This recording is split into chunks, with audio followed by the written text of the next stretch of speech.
Hello दोस्तों, मैं हूँ पूजा। और मैं हूँ सुदीप। आज आए हम महाभारत का एपिसोड 27 का पार्ट 1 वीडियो लेकर। तो आइए देखते हैं आज की वीडियो में क्या है।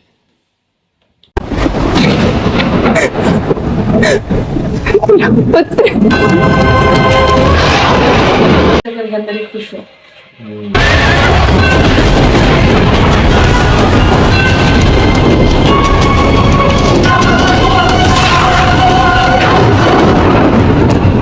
आपकी हम सबने कितनी प्रतीक्षा की है। आपके पिताश्री बहुत खुश होंगे। हम अभी उन्हें बता कर आते हैं। आर्य, आर्य। शायद माँ ऐसी होती है बच्चे के लिए। बच्चा थोड़ा हटके है, इसका रुदन से चारों तरफ अंधकार और तूफान आंधी आ गया, क्योंकि ये बच्चा अपशगुन लेकर जन्म हो रहा है।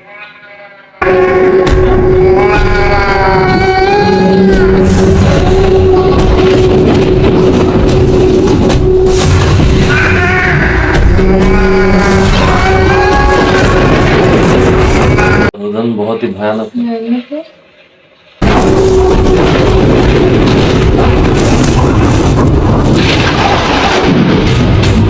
कृपाचार्य, ये कैसे अनिष्ट हो रहे हैं? चारों ओर अंधकार छा गया है।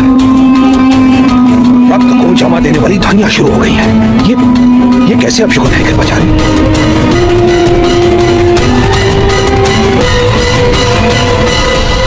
जब भी कोई असुरी वृत्ति का मनुष्य जन्म लेता है तो उसका आभास सारी सृष्टि को हो जाता है। सारी सृष्टि ऐसे ही अपशकुन के माध्यम से अपना प्रतिभाव देती है महामहिम। वस्तुतः भविष्य में आने वाले संकट की चेतावनी देती है सारी सृष्टि। और इन सारे अपशकुनों के साथ वहां प्रथम बालक का जन्म हो रहा है।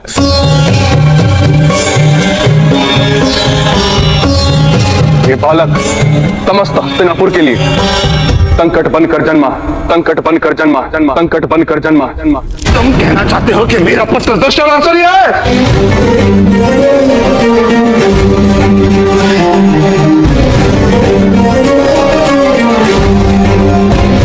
शास्त्र ऐसा ही कहते हैं महाराज।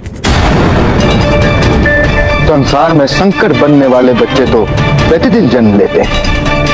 यदि शकुन शास्त्र सत्य होता तो सदैव ऐसा ही वातावरण होना चाहिए था ना राजगुरु। ये कोई छोटा मोटा संकट नहीं है गांधार कुमार, ये बहुत विराट संकट होगा। केवल कुरुवंश के लिए नहीं, केवल हस्तिनापुर और कुरुक्षेत्र के लिए नहीं, समग्र आर्यवर्त के लिए, मनुष्य को अपने हित के लिए और अपने राष्ट्र के हित में ऐसी अनिष्ट संतान का बलिदान देने का आदेश दिया है शास्त्रों ने। अवश्य ये बालक संकट है, किंतु किसके लिए? क्या ये अपशगुन समग्र राष्ट्र के लिए है या एक व्यक्ति विशेष के लिए? क्या ये संकट उस व्यक्ति के लिए है जिसने कभी महाराज का राज्याभिषेक नहीं होने दिया? किसके बारे में बोल रहे हैं शकुन? महाराज ने जिस बालक की प्रतीक्षा इतने समय से की, उस बालक का नाश करने का सुझाव आप किस मुख से दे रहे हैं राजगुरु? महारानी को 100 पुत्र हो या 99, इससे राष्ट्र को ज्यादा हानि नहीं होगी, पर यह बालक जीवित रहा तो समग्र राष्ट्र को और समग्र वंश को बहुत बड़ी हानि होगी। मैं अपनी बहन के बालक की हत्या करने के पक्ष में नहीं हूं राजगुरु। भीष्म, तुम्हारा क्या विचार है? किसी बालक से जीवन का अधिकार छीन लेना, ये विचार मुझे पीड़ा देता है राजमाता। और राष्ट्र के हित में त्याग और बलिदान को अयोग्य नहीं कहा जा सकता महामहिम। मेरा मानना यह है कि यह निर्णय उसका हो जो राजा भी है और पिता भी।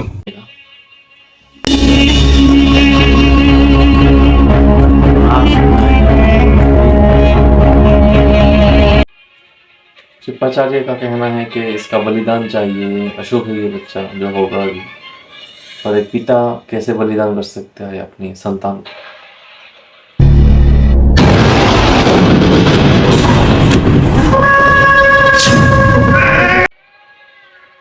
बच्चा है। जन्म हो गया।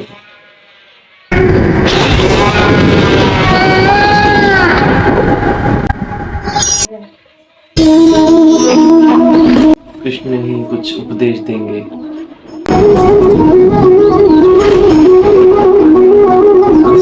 सपनों और पूर्वाभासों के आधार पर हम भविष्य के सुख दुख की कल्पना करते हैं। भविष्य के दुख का कारण दूर करने के लिए हम आज योजना बनाते हैं,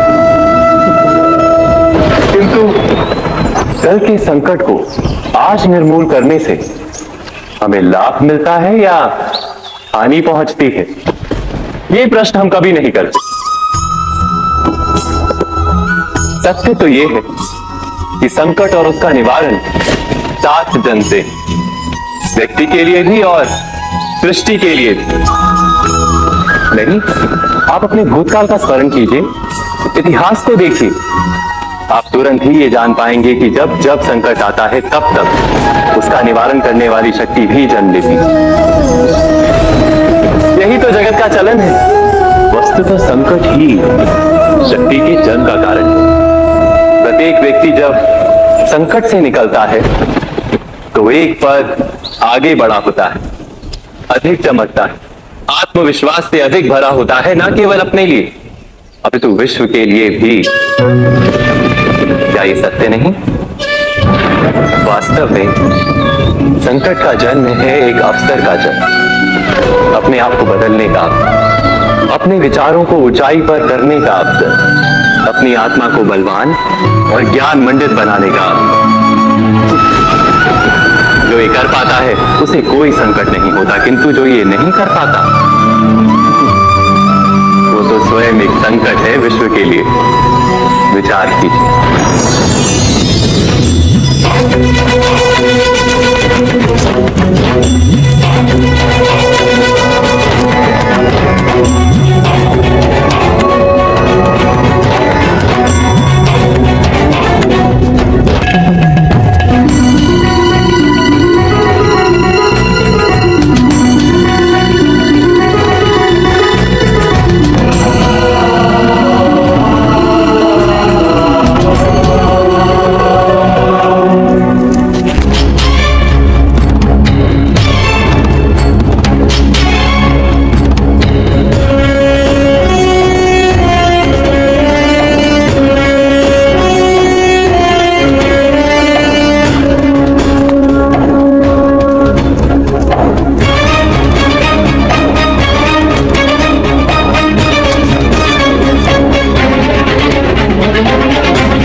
ये बालक समस्त हस्तिनापुर के लिए संकट बनकर जन्मा। ऐसी अनिष्ट संतान का बलिदान देने का आदेश दिया है शास्त्रों ने। ये निर्णय उसका हो जो राजा भी है और पिता भी। ये बालक समस्त हस्तिनापुर के लिए संकट बनकर जन्मा। ऐसी अनिष्ट संतान का बलिदान देने का आदेश दिया है शास्त्रों ने। देने का आदेश दिया है ये शास्त्रों निर्णय ने। उसका हो जो राजा भी है और पिता भी।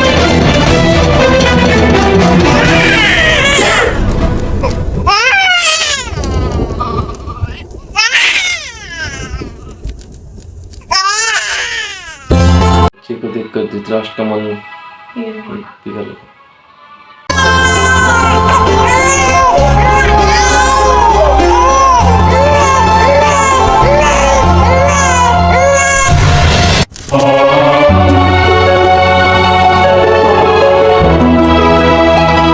माता, क्या मेरा पुत्र मुझे देख सकता है? क्या ये अपने पिता को देख सकता है?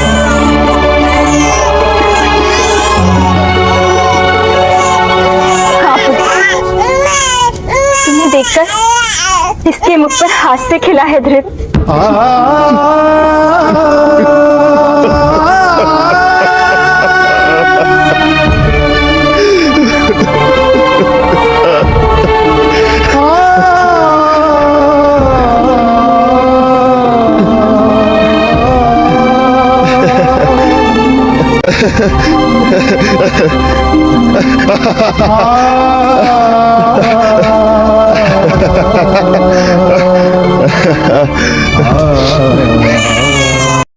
तो दोस्तों आज का ये वीडियो यहीं पर ख़त्म हुआ है। हमने देखा है आज के गांधारी के पहले पुत्र का जन्म होने के समय चारों ओर अंधेरा हो गया, तूफान आंधी आ गया और कृपाचार्य के हिसाब से ये एक अपशकुन की संकेत है।